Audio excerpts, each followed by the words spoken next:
बिस्मिल्लाहिर्रहमानिर्रहीम। अस्सलाम वालेकुम डियर स्टूडेंट्स, मैं हूं प्रोफेसर अज़मत अली और आप देख रहे हैं मेरा चैनल मैथ्स फॉर यू। उम्मीद करता हूं बेटा आप सब खैर आफियत से हैं। जैसे कि आप लोग जानते हैं कि हमने बीएस मैथमेटिक्स से एक इम्पॉर्टेंट कोर्स नंबर थ्योरी जो है ये स्टार्ट किया हुआ है और इस कोर्स में मैं chapter number 2 theory of primes इसके ऊपर डिस्कशन कर रहा हूँ।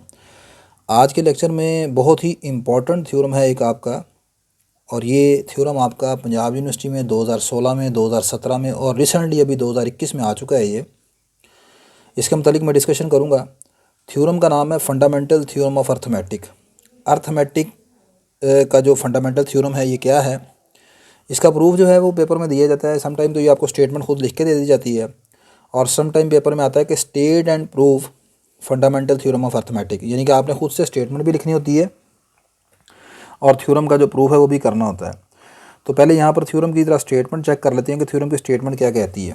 थ्योरम की स्टेटमेंट ये कहती है, कहते हैं जी एवरी पॉजिटिव इंटीजर आप जानते हैं ऐसा नंबर जो ग्रेटर देन 1 होता है। पहली बात ये है एवरी पॉजिटिव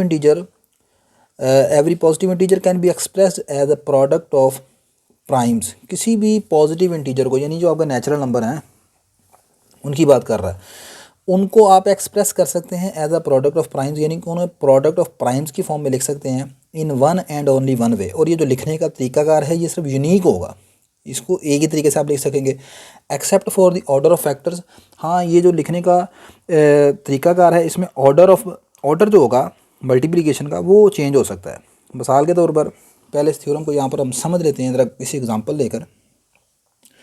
मैं कहता हूँ मिसाल के तौर पर आपका नेचुरल नंबर है 18। मैं आपको कहता हूँ 18 के प्राइम फैक्टराइजेशन बनाएं। तो प्राइम फैक्टराइजेशन आप कैसे बनाते हैं, 2 9 18, 3 3 9, 3 1 3।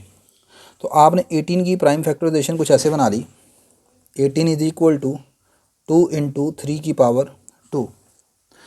अब यहाँ पर ये जो आपके पास 18 है ये आपका ज़ाहिर सी बात है, यहाँ पर उसने कहा पॉजिटिव इंटीजर है तो देख लें ग्रेटर देन 1 है।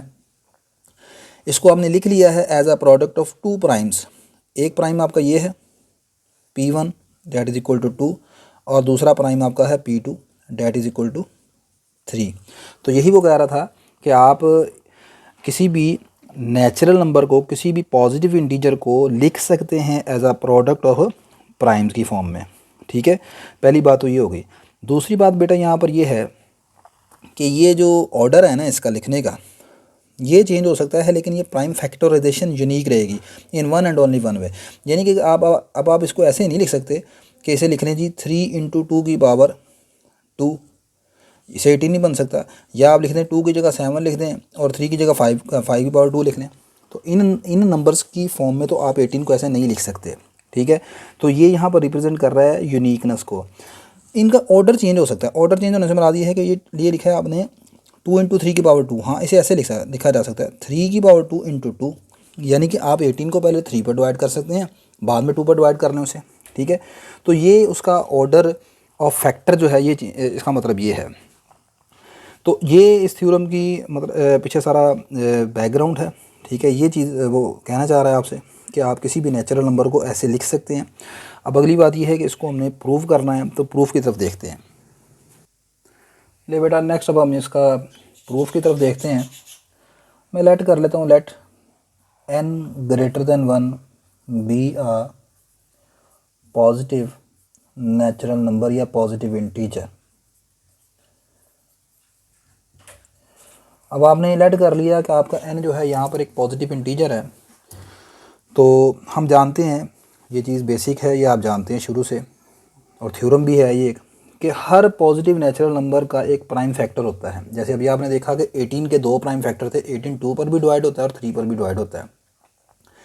इसी तरह अगर आप 10 की बात करें तो 10 2 पर भी डिवाइड होगा, 5 पर भी डिवाइड होगा। तो अब मैं यहाँ पर लिखूँगा then n must have a prime factor. तो n का एक प्राइम फैक्टर तो लाजमी होगा, हैव अ प्राइम फैक्टर। इस थ्योरम को थोड़ा सा ये मैं जिस तरीके से करवाऊँगा थोड़ा सा लेंथी ज़रूर होगा, लेकिन उम्मीद करता हूँ इंशाल्लाह आपके लिए आसान होगा। अक्सर बुक्स में आप देखेंगे शॉर्टकट करके लिखा होता है, लेकिन वो थोड़ा सा मुश्किल वे से लिखा होता है। तो मैंने लिखा कि n एक पॉजिटिव इंटीजर है, then n must have a prime factor, ठीक है। तो m का एक प्राइम फैक्टर होगा, लेट कर लेते हैं उस प्राइम फैक्टर का नाम से p1, वो प्राइम फैक्टर जो है p1 है। अगर p1 इसका प्राइम फैक्टर है, so there exist an integer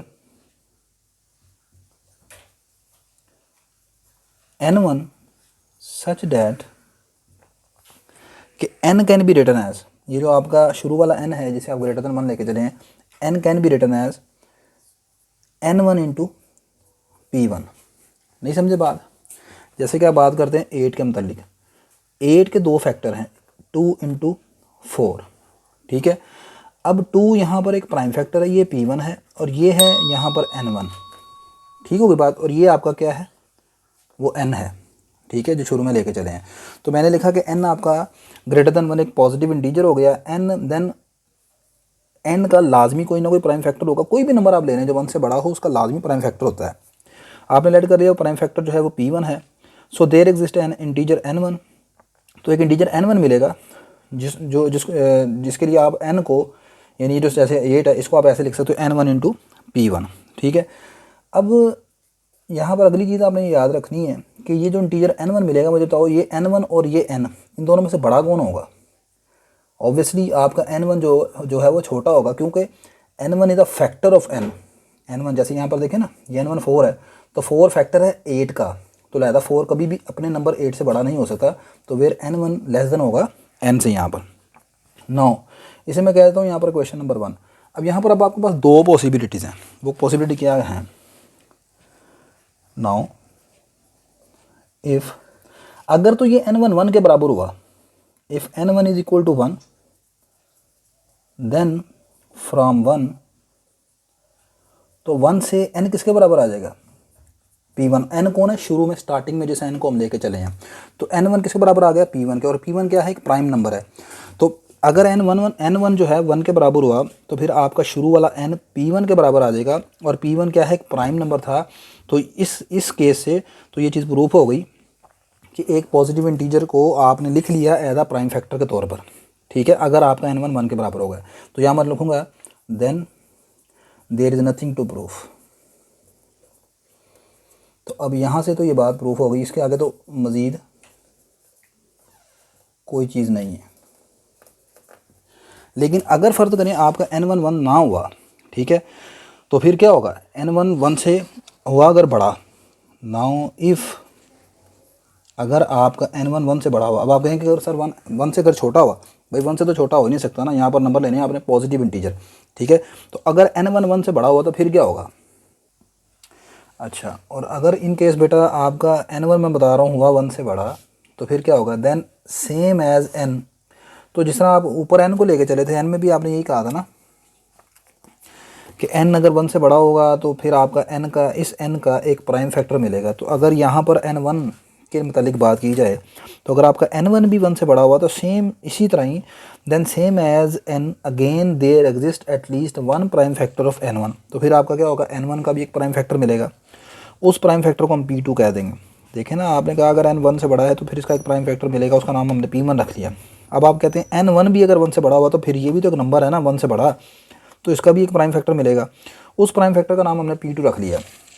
फिर उसके बाद आप इस n1 को लिख लेंगे as a product of p2 और एक और इंटीजर मिलेगा। जैसे यहाँ पर आपको एक इंटीजर मिला था, so there exist an integer n1 such that के आपने इस n को ऐसे लिख लिया n1 इंटू p1।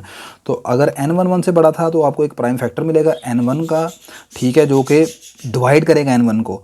तो जिस नंबर के लिए डिवाइड करेगा वो n2 कह दिया हमने। So there exist an integer n2 such that कि n1 इक्वल है n2 इंटू p2, वेयर अब यहाँ पर चूँकि ये n1 के दोनों फैक्टर हैं, जिस तरह यहाँ पर था कि 8 के ये दो फैक्टर थे, तो n अब ये फैक्टर कभी अपने नंबर n से तो बढ़ नहीं सकते, तो लिहाजा यहाँ पर भी ये आपका जो n2 होगा और ये जो p2 है ये कभी भी अपने n1 से तो बढ़ नहीं सकते। तो फिर आपके पास यहाँ से n1 आ गया n2 इंटू p2 के बराबर, पुट 2 इन 1, इसे मैंने 2 कह दिया, इसे मैंने क्वेश्चन नंबर 1 कह दिया। यहाँ से n1 की वैल्यू को उठा के आप क्वेश्चन नंबर 1 में पुट कर देंगे, तो वही हैव क्या आपके पास आ जाएगा n is equal to n1 की जगह ये पुट कर देंगे तो ये आ जाएगा आपके पास n2 into P1 into P2। अच्छा, अब यहाँ पर क्वेश्चन नंबर 3 पर पहुँचने के बाद बेटा दोबारा देखें अगेन, इफ़ आपका यहाँ पर n2 1 के बराबर हो देन 3 इम्प्लाइज, तो क्वेश्चन नंबर 3 कैसे बन जाएगी, n आ जाएगा P1 इंटू P2 के बराबर, that is product of primes. तो ये प्रोडक्ट ऑफ प्राइम बन गया आपके पास। तो ये प्रोसीजर आपने 2 मरतबा किया तो आपने देखा कि आपके पास n जो है वो प्रोडक्ट आ गया प्राइम्स का।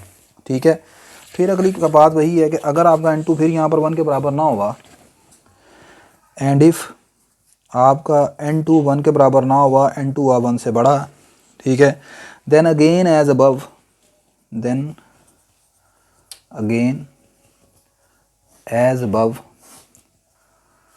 तो फिर n2 1 से बड़ा हुआ तो फिर इसका भी कोई ना कोई पॉजिटिव एक प्राइम फैक्टर मिलेगा जो उसको डिवाइड कर रहा होगा। Then again as above there exist a prime factor of n2। तो अब ये प्रोसीजर इस तरह चलता रहेगा। ठीक है, so by continuing this process, by continuing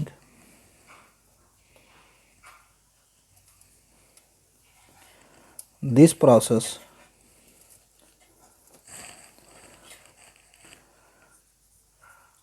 finite time, ज़ाहिर सी बात है आपका जो प्राइम नंबर जो इंटीजर n है वो एक फाइनाइट नंबर है, तो आप इस प्रोसीजर को फाइनाइट टाइम रिपीट करेंगे। So by continuing this procedure finite time से के टाइम आपने ये काम किया तो आपको क्या होगा, के प्राइम फैक्टर मिल जाएंगे n के। वी कैन शो डैट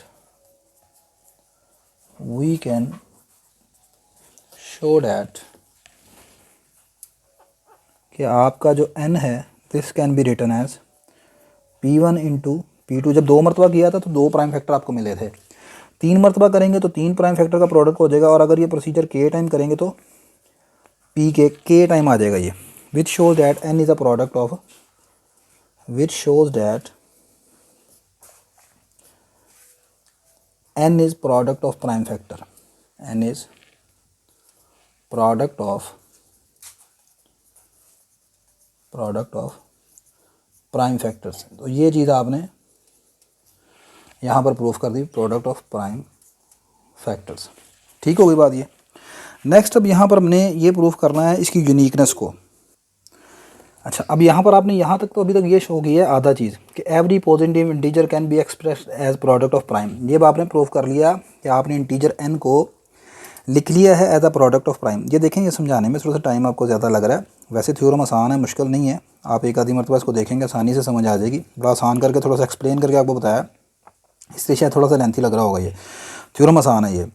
ठीक है, तो अब हम यहाँ पर शो करते हैं कि ये जो आपने प्रोडक्ट के तौर पर लिखा है ना, ये प्रोडक्ट आपका यूनिकनेस वे से लिखा जा सकता है।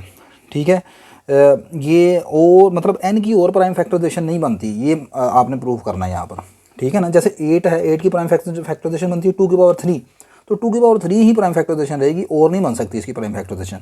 तो अब हम ये प्रूव करेंगे कि n जो कि आपका पॉजिटिव इंटीजर है इसकी प्राइम फैक्टराइजेशन यूनिक है। ये यूनिकनेस अब आपने शो करनी है।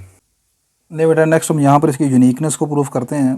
थ्योरम मैंने पहले ये प्रूफ किया हुआ था पेपर के ऊपर, थोड़ी सी ज़रा मेरी तबीयत भी ठीक नहीं है, मैंने कहा चलें जो पहले लिखा हुआ उसी से मैं आपको थोड़ा सा एलेबोरेट कर देता हूँ। अब हमने यूनिकनेस को प्रूफ करना है। यूनिकनेस का मतलब ये है कि यहाँ पर इसकी जो प्राइम फैक्टराइजेशन है ना n की, वो यूनिक है। ठीक है, तो next we show uniqueness. Suppose that on the contrary n is equal to, ये n की प्राइम फैक्टराइजेशन मैंने सपोज कर ली कि n जो है ये लिखा गया है as a product of k prime factor, जो हमने अभी प्रूफ किया। ठीक है, तो this has another prime factorisation. आप मान लें कि ये जो n है ना, जिसके k प्राइम फैक्टर बनते हैं, उन k प्राइम फैक्टर का नाम क्या है, P1 P2 P3 up to so on Pk। इस n की एक और प्राइम फैक्टराइजेशन बनती है, उनका नाम है Q1 Q2 Q3 QR। ठीक है, अब यहाँ पर 2 चीज़ें आपने प्रूफ करनी है। पहली बात तो ये है कि आपने ये प्रूफ करना है कि ये जो नंबर ऑफ़ प्राइम है ना P की शक्ल में और Q की शक्ल में, इनकी तादाद भी एक जितनी है, यानी K और R एक जितना है। दूसरा ये भी प्रूफ करना है कि ये P1 और Q1 को दो डिफरेंट चीज़ें नहीं है, P1 वही है जो Q1 है, P2 वही है जो Q2 है, यानी ये आपस में एक जैसी चीज़ें हैं। तो ये कब प्रूफ होगा? एक तो ये प्रूफ कर दें आप कि इनके नंबर ऑफ़ प्राइम्स की तादाद एक जितनी है, ठीक है। दूसरा ये कि ये दोनों P और Q आपस में एक जैसे हैं, ठीक है। ये हमारा टारगेट है यहाँ पर।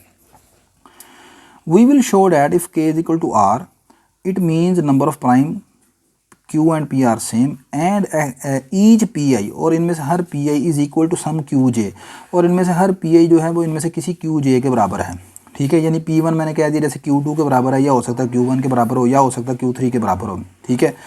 अच्छा, अब ये मैंने मान लिया कि n की प्राइम फैक्टराइजेशन ये है और n की प्राइम फैक्टराइजेशन ये भी है, तो अब चूँकि दोनों ही इसकी प्राइम फैक्टराइजेशन है तो दोनों को मैंने क्या कर लिया, आपस में इक्वल रख लिया।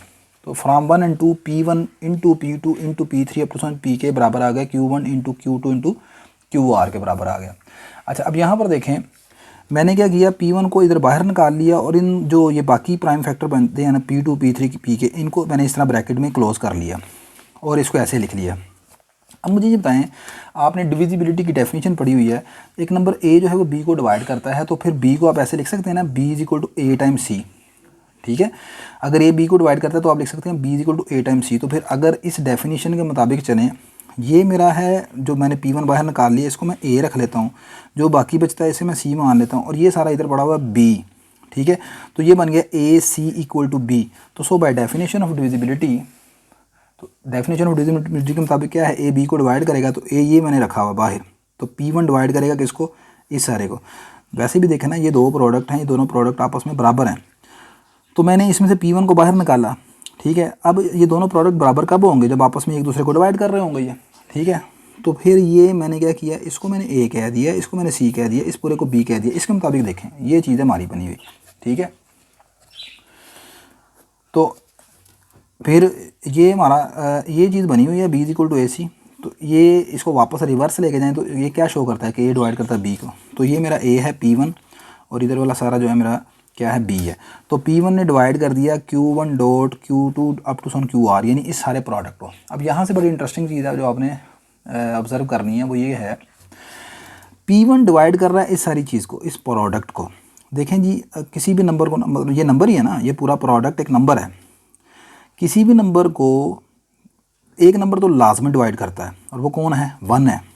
दिस इज़ पॉसिबल इफ़ ये इसको डिवाइड कर रहा है। अब यहाँ पर दो पॉसिबिलिटी हैं, या तो P1 1 के बराबर है, या फिर P1 डिवाइड करता है एटलीस्ट 1 ऑफ QJ, मतलब या तो P1 1 के बराबर, अगर 1 हुआ तो फिर तो ये पक्की बात है इसको डिवाइड करेगा, क्योंकि 1 तो हर एक को डिवाइड करता है।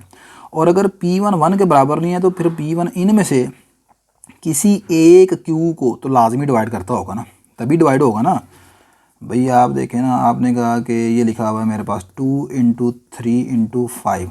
अब इसको डिवाइड करेगा या तो 1, बताते खुद, या 1 नहीं डिवाइड करता तो फिर इनमें से कोई एक नंबर होना चाहिए 1 की जगह, या 2 होगा, वो डिवाइड कर देगा 2 इंटू 3 इंटू 5 को, या फिर ये 3 होना चाहिए, इनको डिवाइड कर देगा इस प्रोडक्ट को। ठीक होगी बात ये। लेकिन मुझे बताएं कि क्या P1 1 के बराबर हो सकता है? P1 1 के बराबर नहीं हो सकता। क्यों नहीं हो सकता? बट P1 इज़ प्राइम, लेकिन P1 तो प्राइम है, और पहला प्राइम नंबर आप जानते हैं क्या होता है, 2 होता है। लिहाजा P1 प्राइम तो यहाँ पर बेटा आपका P1 जो है 1 के बराबर नहीं हो सकता, क्योंकि P1 आपने एक प्राइम नंबर लेकर चले और प्राइम नंबर 1 नहीं हो सकते। इसका मतलब P1 जो है is P1 divides 1 of QJ। P1 इनमें से किसी एक QJ को डिवाइड करता है, ठीक है। So without loss of generality, without loss of generality का मतलब ये है कि यहाँ पर हम रिज़ल्ट को मतलब किसी किस्म का रिजल्ट में कोई प्रॉब्लम नहीं आएगी अगर हम ये मान लेते हैं कि मैंने ये लिखा कि P1 इनमें से किसी एक Q को डिवाइड करता है, तो मैं मान लेता हूँ कि P1 जो है वो Q1 को डिवाइड करता है, ठीक है। तो P1 Q1 को डिवाइड करता है। फिर दो बातें हैं कि या तो P1 यहाँ पर 1 के बराबर है, तो या फिर P1 खुद Q1 के बराबर है। भाई खुद Q1 के बराबर क्यों होगा? P1 1 के बराबर हो नहीं सकता, मैंने आपको कह दिया ये प्राइम नंबर है। अब P1 Q1 को डिवाइड करता है, और Q1 खुद कौन है? Q1 is also prime, Q1 is also prime. तो फिर मुझे ये बताएं कि अगर Q1 एक प्राइम नंबर है तो किसी प्राइम नंबर के कितने प्राइम फैक्टर होते हैं? किसी प्राइम नंबर की डेफिनेशन क्या है? प्राइम नंबर ऐसा नंबर होता है जो सिर्फ 1 पर डिवाइड हो या खुद पर डिवाइड हो। तो इसका मतलब ये है कि अगर Q1 P1 पर डिवाइड हो रहा है और P1 1 के बराबर तो है नहीं, तो फिर इसका मतलब क्या है, Q1 किसके बराबर हुआ, P1 के। यानी देखें ना, अगर Q1 प्राइम नंबर है तो फिर Q1 को दो चीज़ें डिवाइड कर सकती हैं, या तो 1 डिवाइड कर सकता है या फिर खुद Q1 डिवाइड कर सकता है।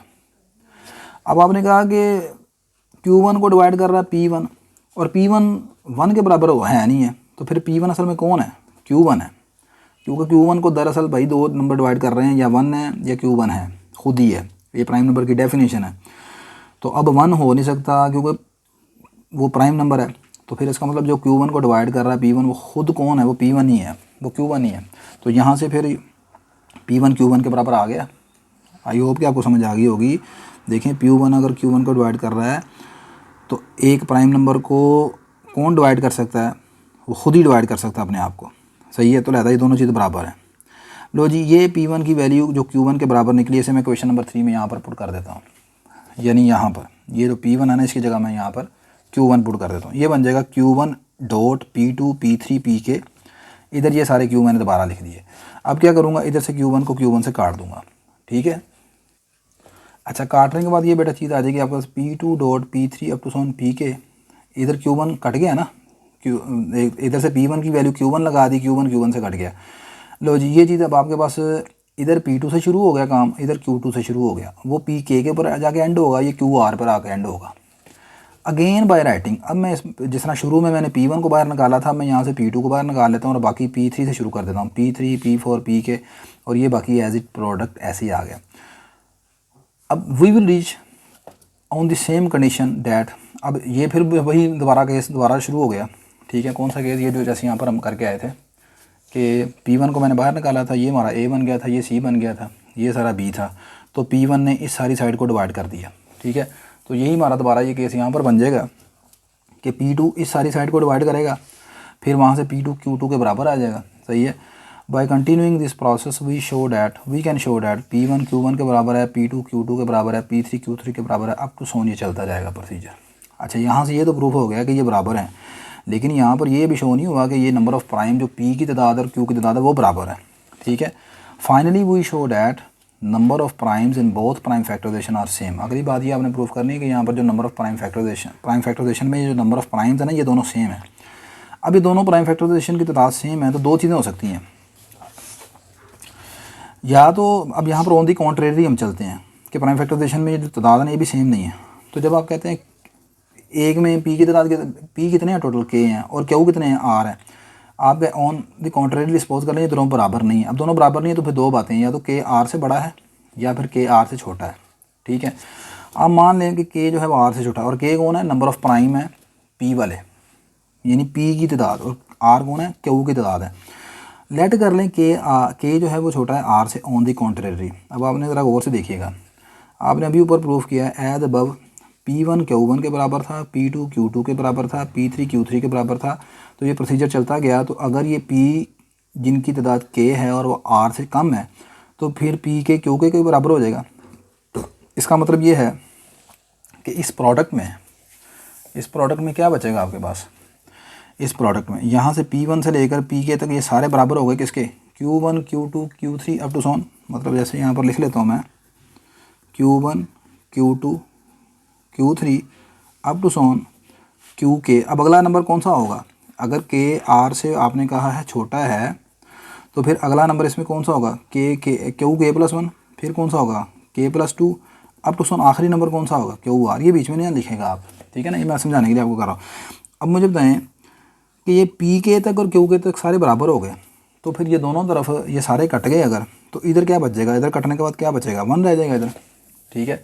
और उधर क्या बच जाएगा, उधर आ जाएगा Qk plus 1 Qk plus 2 QKR equal किसके आ जाएगा, 1 के बराबर आ जाएगा। अब ये क्या शो कर रहा है ज़रा गौर से देखिएगा, but this is not possible that above product of R minus K prime is equal to 1। ये आपको पता है ये कितने प्राइम का प्रोडक्ट है, ये टोटल यहाँ से यहाँ तक कितने प्राइम्स बनते हैं बाकी करने के बाद। भाई R ये हैं, पीछे कितने के, दो नंबरों के दरमियान फ़र्क कैसे निकालते हैं, 10 से लेकर 1 से लेकर आपने 10 तक नंबर को माइनस करना है, ठीक है। 1 से 10 तक कितने नंबर बनते हैं, 10 माइनस 1, और अगर 1 को इंक्लूड भी करना हो तो 9 जमा 1 कर लेते हैं। तो यहाँ से R में से इसको नंबर ऑफ टर्म माइनस कर देना, तो ये कितनी टर्म बनती हैं, R minus K plus 1 R minus K minus one. अब पहली रकम को अगर आपने शामिल भी करना तो आर माइनस के नंबर बनेंगे आपके पास, ठीक है। This is not possible that above product of R minus K prime is one. भाई ये प्रोडक्ट, चलिए ये नंबर ऑफ आप ये आपको अगर प्राइम्स की तादाद समझ नहीं आई तो ये तो बात आप लिख सकते हैं ना कि ये प्रोडक्ट जो है प्राइम्स का, क्यू कौन है, प्राइम्स है, ये वन के बराबर नहीं हो सकता। क्यों नहीं हो सकता वन के बराबर? उसी बात सुने, देखें जी, प्रोडक्ट वन के बराबर कब आ सकता है? या तो एक दूसरे के रेसिप्रोकल हों, रेसिप्रोकल हों तो कट जाएँ। लेकिन आप जानते हैं प्राइम नंबर में रेसिप्रोकल का कॉन्सेप्ट नहीं होता, प्राइम नंबर हमेशा इंटीजर्स होते हैं। दूसरी बात, अब फिर या तो प्रोडक्ट वन के बराबर तब हो सकता है जब ये सारे ही वन वन के बराबर आ जाएँ, और वो भी पॉसिबल नहीं क्योंकि ये प्राइम नंबर है। प्राइम नंबर हमेशा टू या टू से बड़े होते हैं, तो ये प्रोडक्ट कभी वन के बराबर नहीं आ सकता, ठीक है। अब ये वन के बराबर नहीं आ सकता तो इसका मतलब हमारी ये बात जो शुरू में हम लेके चलें ये गलत हो गई। क्या गलत हुई है? कि के आर से छोटा है। सिमिलरली अगली बात आपने लिखनी है कि अगर के आर से बड़ा हुआ, ठीक है, तब भी ये रिजल्ट होगा, लेकिन प्रूफ नहीं करना। सिमिलरली आपने लिख देना है similarly K can not greater than equal to R, ठीक है, के आर से बड़ा नहीं हो सकता। So only possibility that there is only one possibility remaining, और वो ये है कि आर के बराबर है, ठीक है। Hence the number of primes in P and number of primes of Q are same, ठीक है, उनकी तादाद भी सेम है, दूसरा वो आपस में भी सेम है, which is required to proof, ये आपने प्रूफ करना था, ठीक है। ये थ्योरम को काफ़ी थोड़ा सा मैंने बताया कि आपको समझाने में थोड़ा टाइम लगा है। थ्योरम को मैंने आसान करके एक्सप्लेन किया है, ठीक है, कॉन्सेप्ट के साथ, सही है। उम्मीद करता हूँ कि आपको अच्छी समझ आ गई होगी।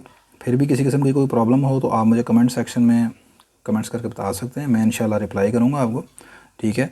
थ्योरम ये आपका काफ़ी इंपॉर्टेंट है, ये 3 मरतबा पंजाब यूनिवर्सिटी में पास पेपर में आ चुका है। तो इंशाल्लाह नेक्स्ट लेक्चर में हम एक नई थ्योरम के साथ मैं आपके साथ वीडियो के साथ मिलूँगा। तब तक के लिए मुझे इजाज़त दीजिए। अल्लाह हाफ़िज़।